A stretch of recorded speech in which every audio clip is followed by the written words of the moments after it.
آپ صلی اللہ علیہ وسلم کے پیارے بابا جان حضرت عبداللہ رضی اللہ تعالی عنہ بولے، ابا جان آپ مجھے ذبح کر دیں۔ اب انہوں نے چھری لی، حضرت عبداللہ کو بازو سے پکڑا اور انہیں ذبح کرنے کے لیے نیچے لٹا دیا۔ جو ہی باپ نے بیٹے کو لٹایا، بسم اللہ الرحمن الرحیم، رسول خدا محمد صلی اللہ علیہ وسلم کے آباء و اجداد سے متعلق تاریخی اور حدیثی جو واقعات نقل ہوئے ہیں، ان میں سے ایک عجیب و غریب واقعہ حضرت عبد المطلب رضی اللہ تعالی عنہ جو آپ صلی اللہ علیہ وسلم کے دادا جان تھے، ان کی نظر اور آپ کے پیارے بابا جان حضرت عبداللہ رضی اللہ تعالی عنہ کی ذبح کی داستان ہے۔ حضور صلی اللہ علیہ وسلم نے ارشاد فرمایا، میں دو ذبیحوں کا بیٹا ہوں۔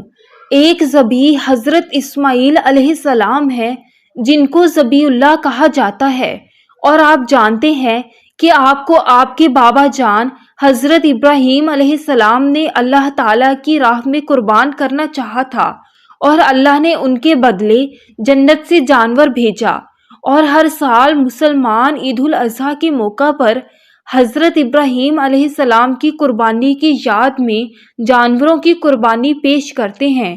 مگر دوسرے ذبیح کے بارے میں رسول اللہ صلی اللہ علیہ وسلم نے فرمایا کہ وہ میرے پیارے بابا جان حضرت عبداللہ رضی اللہ تعالی عنہ ہیں۔ ناظرین، حضرت عبداللہ رضی اللہ تعالی عنہ کو ذبیح اللہ کیوں کہا جاتا ہے، اور ان کو حضرت عبد المطلب رضی اللہ تعالی عنہ کس وجہ سے اور کیوں ذبح کرنا چاہتے تھے، آج کی ویڈیو میں آپ کو تفصیلات سے آگاہ کریں گے۔ ناظرین، حضرت عبداللہ رضی اللہ تعالی عنہ کی ذبح کی داستان کو بہت سے مورخین نے تھوڑے بہت اختلاف کے ساتھ اپنی کتابوں میں نقل کیا ہے۔ ناظرین، واقعہ کچھ یوں ہے کہ حضور صلی اللہ علیہ وسلم کے دادا جان حضرت عبد المطلب رضی اللہ تعالی عنہ نے منت مانی تھی کہ اگر اللہ تعالیٰ نے ان کو 10 بیٹے عطا کیے اور وہ جوان اور صحت مند ہوئے تو ان میں سے ایک بیٹے کو پروردگار کی بارگاہ میں قربان کریں گے۔ حضرت عبد المطلب رضی اللہ تعالی عنہ کو یہ حکم اس وقت دیا گیا جب وہ اپنی منت بھول چکے تھے۔ پہلے خواب میں ان سے کہا گیا، منت پوری کرو۔ انہوں نے ایک مینڈھا ذبح کر کے غریبوں کو کھلا دیا۔ پھر خواب آیا، اس سے بڑی پیش کرو۔ اس مرتبہ انہوں نے ایک بیل ذبح کر دیا۔ خواب میں پھر یہی کہا گیا کہ اس سے بڑی پیش کرو۔ اب انہوں نے اونٹ ذبح کیا۔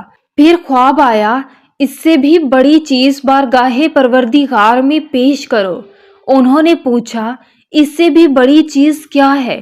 تب کہا گیا، اپنے بیٹوں میں سے کسی کو ذبح کرو جیسا کہ تم نے منت مانی تھی۔ اب انہیں اپنی منت یاد آئی، اپنے بیٹوں کو جمع کیا، ان سے منت کا ذکر کیا۔ سب کے سر جھک گئے، کون خود کو ذبح کرواتا؟ آخر امام الانبیاء جناب محمد رسول اللہ صلی اللہ علیہ وسلم کے پیارے بابا جان حضرت عبداللہ رضی اللہ تعالی عنہ بولے، ابا جان آپ مجھے ذبح کر دیں۔ یہ سب سے چھوٹے تھے، سب سے خوبصورت، سب سے زیادہ محبت بھی حضرت عبد المطلب کو انہی سے تھی، لہٰذا انہوں نے قرندازی کرنے کا ارادہ کیا۔ تمام بیٹوں کے نام لکھ کر قرندازی میں ڈالے گئے۔ حضرت عبداللہ کا نام نکلا۔ اب انہوں نے چھری لی، حضرت عبداللہ کو بازو سے پکڑا اور انہیں ذبح کرنے کے لیے نیچے لٹا دیا۔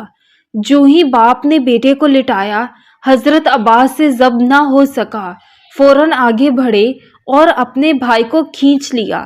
اس وقت یہ خود بھی چھوٹے تھے۔ ادھر باپ نے عبداللہ کو کھینچا، اس کھینچا تانی میں حضرت عبداللہ کے چہرے انور پر خراشیں بھی آئیں۔ انہی خراشوں کے نشانات مرتے دم تک آپ کے چہرے انور پر باقی رہے۔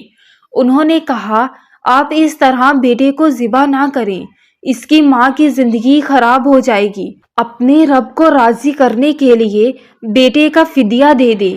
اب سوال یہ تھا کہ فدیہ کیا دیا جائے۔ ناظرین، فیصلہ یہ ہوا کہ کاغذ کے ایک ٹکڑے پر 10 اونٹ لکھے جائیں۔